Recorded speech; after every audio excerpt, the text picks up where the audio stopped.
நான் உங்க Max sir. Sir good morning sir. Class இருப்புமா? ஃபர்ஸ்ட் சாப்டர் எடுங்க. சார் புக் எடுத்து மேல வை. சார் இன்ட்ரோடக்ஷன் நீங்க பேர்லாம் தெரிஞ்சு தேவையில்ல. அதெல்லாம் நான் போய் பஞ்சு தெரிஞ்சு பண்ணணும். ஃபர்ஸ்ட் டே ஃபர்ஸ்ட் கிளாஸ் இருக்காம இருக்கும். நோட் எடுத்துட்டு வரல. எவன்டா அது போர்ட்ல இந்த டெக்கரேஷன் பண்ணது? Sir Ali. Sir book chapter 1. Sir இது நம்ம ஹோம்வொர்க் எழுதுங்க. இது ஹோம்வொர்க்கா? சார் நெக்ஸ்ட் வீக் காட்டணுமா சார்? நெக்ஸ்ட் வீக்லாம் இல்ல. 2 பீரியட் அப்புறம் திருப்பி நான் தான் வருவேன். ஏன் பீரியட் தான். அப்ப முடிச்சு வச்சிருக்கணும். மதியம் வரை இருந்தாலும் பீரியட் இருக்கா? ஐயோ உட்கார்ந்து சம் போடுறீங்க. சிம்பிள் சம் தான், ரொம்ப ஈஸி. போட்டு வைங்க.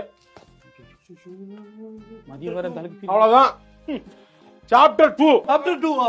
எடு. சாப்டர் 1 முடிஞ்சு போச்சு. அவ்வளவுதான். இது விட நடத்தணும் உங்களால. சாப்டர் 2க்கு வாங்க. சாப்டர் 2 ஓட புதுவா சாப்டர் எடுத்தாங்க பாரு. முடிஞ்சு. வெள்ள அடிச்சிச்சு. சரி ஓகே. பை.